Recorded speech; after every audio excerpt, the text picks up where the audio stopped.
হয়, মই বৰ্তমান উপস্থিত আছোঁ গোসাইগাঁও মহকুমা কুচুগাঁও শিক্ষাখণ্ড ভমৰাবিল এম ই স্কুল। আজি আমি দেখুৱাম স্কুলখনৰ শৈক্ষিক পৰিৱেশ কেনেকুৱা। স্কুলখনৰ মুঠ ছাত্ৰ ছাত্ৰীৰ সংখ্যা হৈছে ৩৪৪ গৰাকী, কিন্তু কেৱল মাত্ৰ দুগৰাকী শিক্ষকে কিন্তু বিগত প্ৰায় ২টা বছৰ ধৰি শিক্ষাদান কৰি আহিছে, আৰু যাৰ কাৰণে এই অঞ্চলত যিসমূহ ছাত্ৰ ছাত্ৰী আছে এই ছাত্ৰ ছাত্ৰীসকলে উপযুক্ত শিক্ষাৰ পৰা বঞ্চিত হোৱাৰ এক অভিযোগ উত্থাপিত হৈছে। আৰু যিসমূহ শিক্ষা বিভাগে ছাত্ৰ ছাত্ৰীৰ উন্নয়নৰ কথা কৈছে, যিসমূহ ছাত্ৰ ছাত্ৰীৰ শিক্ষাৰ বাবে বিভিন্ন আঁচনি গ্ৰহণ কৰিছে, তেনেকুৱা সময়ত কিন্তু এই যে মোৰ পিছফালে থকা যিসমূহ ছাত্ৰ ছাত্ৰী আছে এইসকল ছাত্ৰ ছাত্ৰীয়ে কিন্তু এই উপযুক্ত শিক্ষা আহৰণৰ পৰা বঞ্চিত হৈ আহিছে। সেয়া কিন্তু স্পষ্ট এটা কথা ক'ব লাগিব যে ৩৪৪ গৰাকী ছাত্ৰ ছাত্ৰী মাত্ৰ দুগৰাকী শিক্ষক কেনেকুৱা ধৰণৰ শিক্ষা প্ৰদান কৰিব পাৰে শিক্ষকে, তাৰ বাস্তৱ ছবি হৈছে ভমৰাবিল এম ই স্কুল। মোৰ সৈতে প্ৰধান শিক্ষক গৰাকী আছে। আচলতে স্কুলখন কেনেকুৱাকৈ পৰিচালিত হৈছে, কেনেকুৱাকৈ পাঠদান দিছে তাৰ কিছু বিষয়ে মই জানিবলৈ যত্ন কৰিম। আপোনাৰ নামটো কি আছে? মোৰ নাম মইনুল হক প্ৰধানী। মই ভমৰাবিল এম ই স্কুলৰ প্ৰধান শিক্ষক। ইয়াত আমাৰ স্কুলত ৩৪৪ জন ছাত্ৰ ছাত্ৰী আছে। তাৰ বিপৰীতে আমি মাত্ৰ 2জন শিক্ষকে আছো।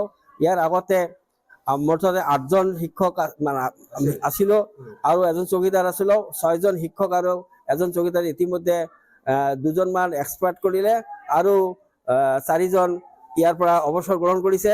তাৰ পিছত আমি বাৰে বাৰে শিক্ষা বিভাগৰ পৰা আবেদন নিবেদন কৰিও আমি এজন শিক্ষক নাপালো, যাৰ কাৰণে শিক্ষাদান কৰাৰ কাৰণে আমাৰ যথেষ্ট অসুবিধাৰ সন্মুখীন হৈছো।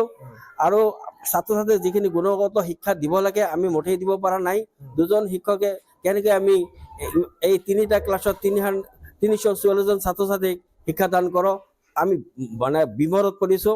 আমি মানে বহুতবাৰ চেষ্টা কৰিও শিক্ষা বিভাগৰ পৰা এজন শিক্ষকক মানে আমি নপোৱাত ছাত্ৰ ছাত্ৰীক যে শিক্ষাদান আমি ভালকে কৰিব নোৱাৰিছো। গতিকে মই শিক্ষা বিভাগ টানি অনুৰোধ জনাম যাতে শিক্ষা বিভাগে অতি সোনকালে আমাৰ মানে যিখিনি পদ খালী আছে, খালী পদত শিক্ষক নিযুক্তি দি আমাৰ এই স্কুলখনত শিক্ষাৰ বাতাবৰণ এটা মানে সুস্থ বাতাবৰণ গঢ়ি তোলাত সহায় কৰে। এইখিনি লৈ মোৰ শিক্ষা বিভাগলৈ টানি অনুৰোধ। মানে 2জন মাষ্টৰে কেইটা ক্লাছ কৰে? আমি মানে 4টা 8টা 9টা এনেকে মানে কৰিব লগা হৈছে। তাৰ মানে 3টা ক্লাছত আমি 2জনেই 3টা মানে 9টা ক্লাছ মানে এজনে 3টা যদি কৰো, এনেকৈ আমাৰ মানে 6টা আৰু 6টা 12টা ক্লাছ আমি 2জনে কৰিব পাৰিছো, বাকীখিনি আমি কৰিব নোৱাৰা হৈছো। যিসমূহ শিক্ষক নাই এই বিষয়সমূহৰ ছাত্ৰ কেনেকৈ অধ্যয়ন মানে হয়তো আমি কিছু ক্ষেত্ৰত পূৰণ কৰিব পাৰিছো আৰু কিছু ক্ষেত্ৰত আমি পূৰণ কৰিব পৰা নাই।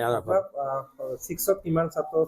আমাৰ ক্লাছ 6ত আছে 98 ষ্টুডেণ্ট আৰু 134 জন ছাত্ৰ ছাত্ৰী আছে ক্লাছ 7ত, আৰু 8ত আছে 104 জন। এই হল আমাৰ মুঠ ৩৪৪ জন ছাত্ৰ ছাত্ৰী।